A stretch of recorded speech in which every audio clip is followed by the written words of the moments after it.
स्वागत है दोस्तों आपका सोना ब्लॉग 03 चैनल पर। तो आज बहुत ही प्यारी सी कहानी शेयर की है आपके साथ। चलिए ये सुनते हैं जी।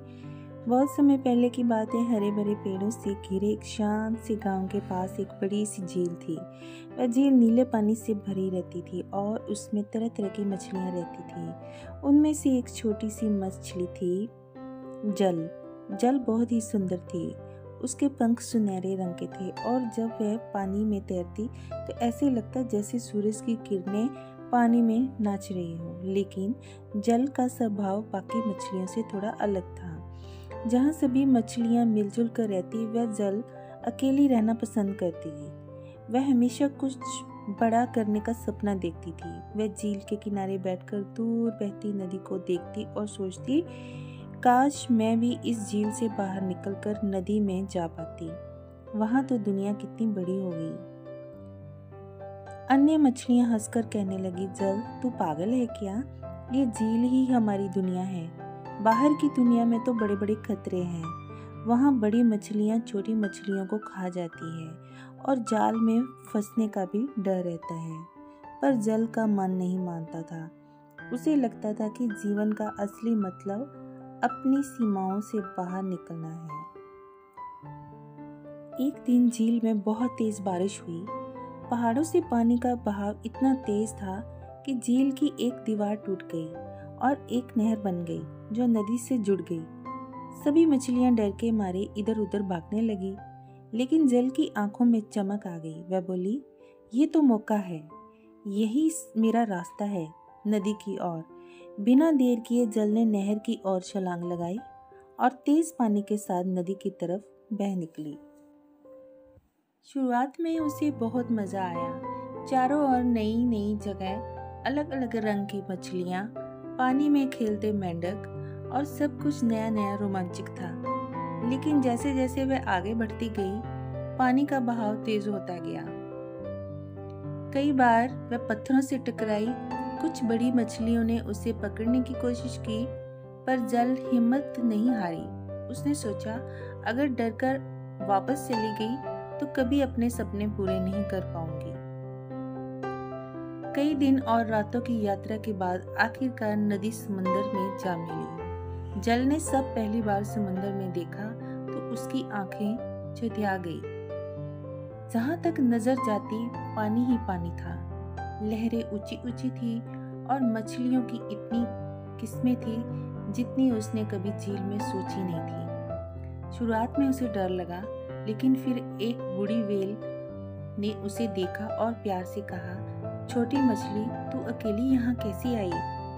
जल ने अपनी कहानी सुनाई। व्हेल मुस्कुराई और बोली, तेरी हिम्मत काबिले तारीफ है, लेकिन समुंदर में जीना आसान नहीं है। यहाँ तूफान भी आते हैं और बड़े शिकारी भी।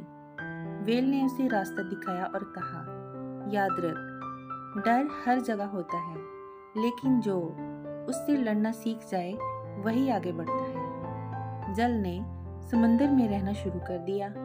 उसने नई नई मछलियों से दोस्ती की, नई चीजें सीखी और धीरे धीरे समंदर की जिंदगी में ढल गई। एक दिन समंदर के किनारे मछुआरे ने बड़े बड़े जाल फेंक दिए। जाल और उसकी नई दोस्तें खेल रही थी कि अचानक वह एक विशाल जाल में फंस गई। सब घबरा गई। जल को अपनी झील की याद आई, लेकिन उसने हार नहीं मानी। उसने जाल के एक ढीले हिस्से को देखा और अपने तेज पंखों से उसे काटने लगी। धीरे धीरे बाकी मछलियां भी साथ आ गई। सबने मिलकर जाल को फाड़ दिया और समय रहते भाग निकली। उस दिन सभी मछलियों ने जल की बहुत तारीफ की। एक डरी सहमी मछली अब सबकी नेता बन गई थी। जल ने महसूस किया कि हिम्मत सिर्फ अपने लिए नहीं बल्कि दूसरों के लिए भी काम आती है। कुछ महीने बाद जल को अपनी पुरानी झील की याद आई। उसने सोचा, वहाँ की मछलियाँ अब भी सोचती होंगी कि झील ही सारी दुनिया है। अगर मैं वापस जाकर उन्हें दिखाऊं कि बाहर की दुनिया में भी जीना संभव है, तो शायद उनका डर भी दूर हो जाए। जल ने समुंदर की अपनी नई दोस्तों को अलविदा कहा और नदी के रास्ते वापस झील की ओर तैर चली। जब वह झील पहुंची तो सब मछलियों से देखकर हैरान रह गई। किसी को यकीन नहीं हुआ कि जल जिंदा लौट आई है। जल ने सबको अपनी यात्रा की कहानी सुनाई, समंदर की लहरों की वेल से मुलाकात की और मछुआरे के जाल से बचने की कहानी भी। उसकी बातों ने बाकी मछलियों के मन से डर को थोड़ा थोड़ा मिटा दिया। जल ने झील में भी रहकर बाकी मछलियों को तैराकी और समझदारी सिखानी शुरू की। उसने कहा, सपने देखना गलत नहीं है, डरना भी संभाविक है, लेकिन अपने डर से आगे बढ़ना ही असली साहस है। धीरे धीरे कई मछलियों ने नदी में जाना शुरू कर दिया। कुछ वापस आ गई, कुछ नई जगहों पर बस गई। लेकिन सबसे बड़ी बात, अब कोई भी अपनी झील को सीमित दुनिया नहीं मानता था। सपने देखने वालों को रास्ता खुद बनाना पड़ता है। डर हर जगह होता है, लेकिन हिम्मत उससे बड़ा हथियार है। जो अपने डर को हराकर आगे बढ़ता है, वही दूसरों के लिए रास्ता बनाता है। तो ये आपको कहानी कैसी लगी? अच्छी लगी तो वीडियो को लाइक करना, चैनल को सब्सक्राइब कर लेना और मिलेंगे किसी और अच्छी प्यारी सी मोटिवेशनल वीडियो के साथ।